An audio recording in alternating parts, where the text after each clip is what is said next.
नमस्कार। स्वराज स्वराज के बड़ी बहस में आप सबों का स्वागत है। मैं हूं संतोष और आज हम बड़ी बहस में चर्चा करने जा रहे हैं ममता के नीतीश का साथ आना। ये क्या है, इसका मतलब क्या है, ये इसका आने वाले समय में देश की राजनीति पर क्या प्रभाव पड़ेगा। क्योंकि ममता ने जो विपक्षी एकता का बीड़ा लिया था, वो बीड़ा वो उपराष्ट्रपति के चुनाव में दिल्ली में पटक कर वो वापस कोलकाता लौट गई थी। याद करिए, विपक्षी एकता को लेकर, राष्ट्रपति उम्मीदवार को लेकर बैठक हुई, सब मिलकर साथ आए।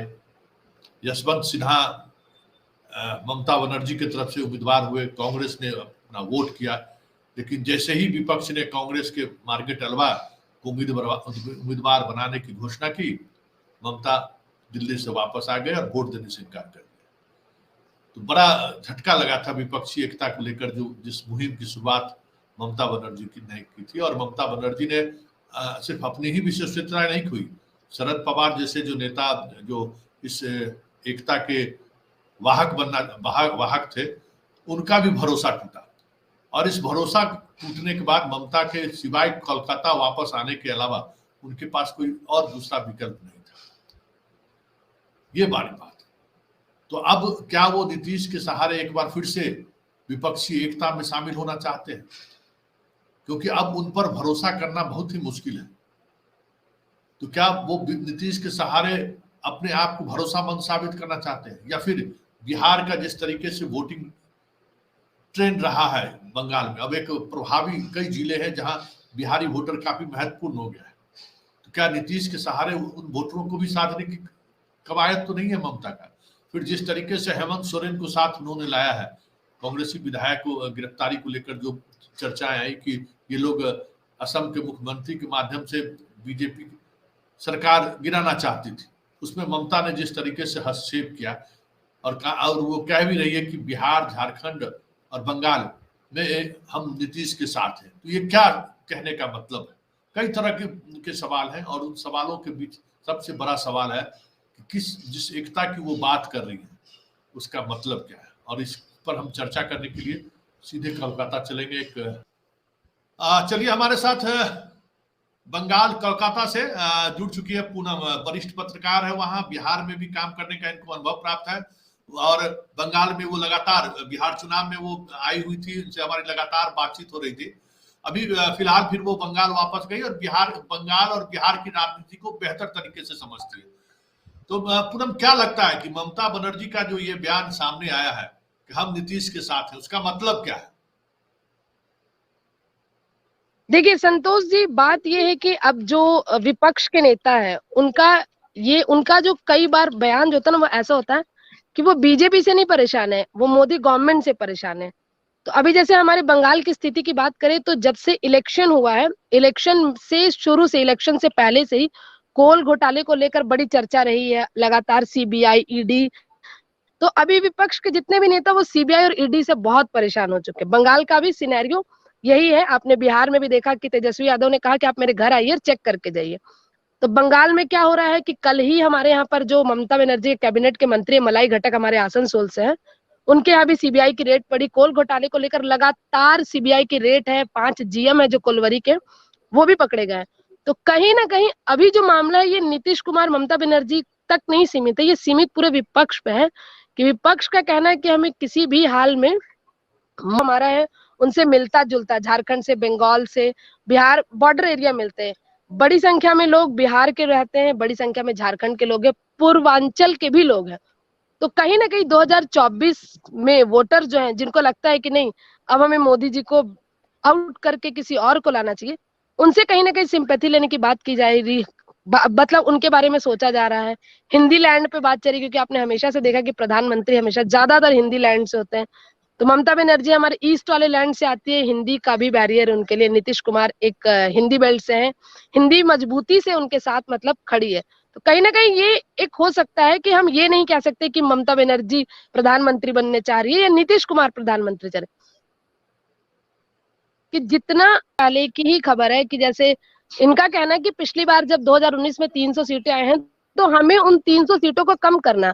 अब 300 सीट कोई भी आज की डेट में देखा जाए, जिस हिसाब से आपने खुद भी देखा, आप वरिष्ठ पत्रकार है, हमेशा लिखते पढ़ते रहते, लोगों से मिलते, जो आज भी वो सीन है कि गांव देहात में लोग मोदी मोदी मोदी हो चुके हैं। मोदी मैं जो लोग मैं नारा इन्होंने दिया था वो चीज, उस बैरियर को तोड़ना है। मेन पॉइंट है कि हमें उस बैरियर को तोड़ना। उस बैरियर को कैसे तोड़ा जा सकता है? हम 77 की बात करेंगे, जब कांग्रेस, जब इंदिरा गांधी की सरकार थी, सब इकट्ठा हुए थे। लालू यादव हो गए, नीतीश कुमार हो गए, सुषमा स्वराज हो गई, ये उन्हीं की देन है। तो अब वही वाली क्रांति करना चाह रहे हैं और किसी एक से संभव नहीं है। अब देखिए, कांग्रेस भले ही भारत जोड़ो का नारा दे रही, लेकिन उनसे भी संभव नहीं। 19 में बहुत कम सीट आई, मतलब 100 का आंकड़ा पार नहीं हुआ। तो बात यहाँ ये नहीं कि किसको प्रधानमंत्री बनना, बात ये है कि हमें एकजुट होके बाद में जो होगा देखा जाएगा। फिलहाल हमें मोदी, बीजेपी नहीं, मोदी सरकार को हटाना है, क्योंकि लेकिन ये जो सभी सरकार की। हाँ बोलिए। हाँ पूनम, लेकिन विपक्षी एकता को लेकर ममता मुख्यमंत्री बनने के बाद बाहर निकली, दिल्ली पहुंची, राष्ट्रपति के चुनाव में वो अपना उम्मीदवार दी, कांग्रेस उनके साथ खड़ी रही। लेकिन जैसे ही उपराष्ट्रपति में विपक्ष का साझा उम्मीदवार कांग्रेस की तरफ से मार्गरेट अलवा हुई और वो छोड़कर बाहर आ गए। तो क्या आपको लगता है कि इस रणनीति के में जो उनकी जो उन्होंने जो रणनीति अपनाई कि हम विपक्ष का मतलब कांग्रेस से भी अलग रहना है, कांग्रेस के साथ नहीं रहना है, वामपंथी के साथ नहीं रहना है, लेकिन नीतीश कुमार ने शुरुआत ही यहीं से की है कि हम कांग्रेस और वामपंथी के साथ ही मोदी को हम हरा सकते हैं, इनको छोड़कर हम मोदी से लड़ाई लड़ ही नहीं सकते। तो क्या ममता का साथ आना इस बात का संकेत है कि आने वाले दिनों में वो कांग्रेस और वामपंथी के साथ भी बेहतर रिश्ता बनाने की कोशिश करेंगे? संतोष जी, मैं आपको एक बात याद दिला दूं, जब हमारे यहाँ पर 2020 में इलेक्शन का रिजल्ट आया था, तब मैं बंगाल में थी। तो ममता बनर्जी ने रिजल्ट अनाउंस होने के बाद एक बात कही थी। उन्हें कहा था कि बीजेपी ने भले ही जितनी सीट हुई, लेकिन मुझे इस बात का बहुत दुख है कि लेफ्ट ने एक भी सीट नहीं जीती है। मैं चाहती हूँ कि कम से कम एटलीस्ट लेफ्ट एक सीट तो जीतती। तो भले ही खबरों में कुछ भी है, लेकिन जो सिंपैथी बंगाल से जुड़ी हुई है, उसमें जरूर है कि ममता कहीं ना कहीं लेफ्ट के साथ जुड़े, क्योंकि बंगाल में आज बीजेपी मजबूत है। बीजेपी में वही लोग आए हैं जो लेफ्ट के लोग हैं। अगर उनको आपको पकड़ना, तो आपको लेफ्ट की जो विचारधारा है, उस पर कहीं ना कहीं काम करना ही पड़ेगा। और दूसरी बात है, कांग्रेस की जहां तक बात है, आप बंगाल की बात करें, आप बंगाल में कांग्रेस को इग्नोर कर सकते हैं, लेकिन जब आप बड़े पैमाने पे बात करते हैं, तो क्षेत्रीय पार्टियों को हमेशा से कांग्रेस को अपने साथ रखना होगा। जब पिछली बार सीट इलेक्शन हुआ है, तो कांग्रेस की सीटें ज्यादा थी, तो उनको आप इग्नोर नहीं कर सकते, भले आप कितनी भी बात कर ले। तो ममता बनर्जी के साथ यही है कि आप 24 के अगर क्योंकि हमने खुद भी बिहार इलेक्शन में देखा कि लेफ्ट ने इस बार अच्छी सीटें जीती हैं। मतलब लेफ्ट मजबूती से ग्राउंड पे काम कर रहा है। बिहार में नीतीश कुमार इस चीज को जान चुके हैं। अब उनके साथ तेजस्वी यादव भी है, और उनको पता है कि और तेजस्वी पिछली बार उनके साथ लड़े भी हैं, लेफ्ट के साथ उनका कोलैबोरेशन था। यहाँ नहीं बन पाया था, लेकिन ये बात कहीं ना कहीं अंदर खाने जो नेता है उनको पता है कि लेफ्ट को साथ और कांग्रेस को साथ लेकर चलेंगे, तभी 24 में हम टक्कर दे पाएंगे। नहीं, इससे बड़ा मामला है। चलिए, बहुत बहुत धन्यवाद, आप हमारे साथ जुड़ी, आप घर आई हुई थी और इस अंदाज में बगीचा में पहुंचकर आप अपनी बातों को रखा, इसके लिए बहुत बहुत धन्यवाद। फिर अगली शुक्रिया। बार बातचीत होगी। फिलहाल नमस्कार।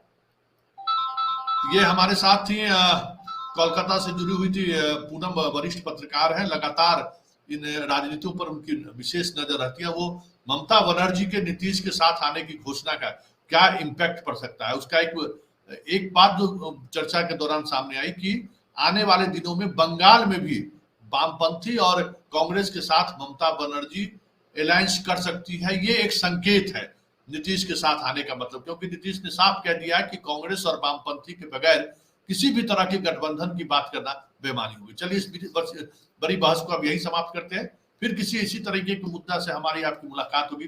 फिलहाल हमें इजाजत दीजिए। नमस्कार।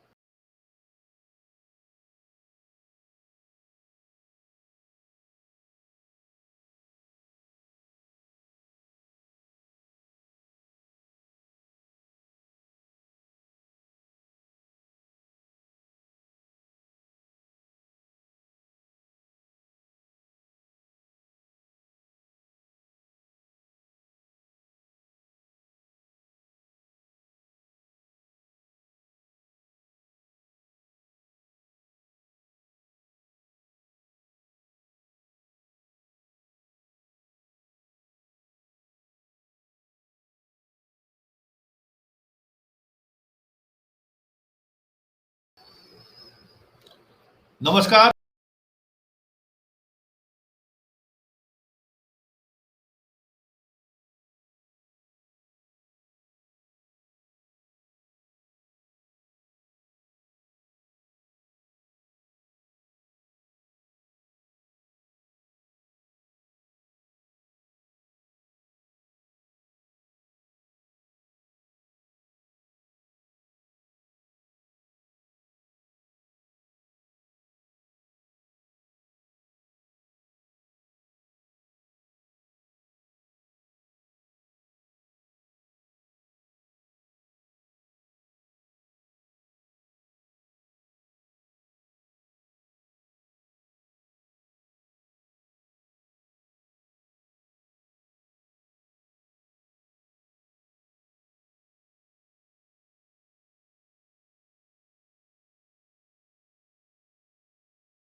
मतलब ये होगा कि हम विपक्ष एक मजबूत करना चाह रहे हैं, हम सभी लोग साथ आ जा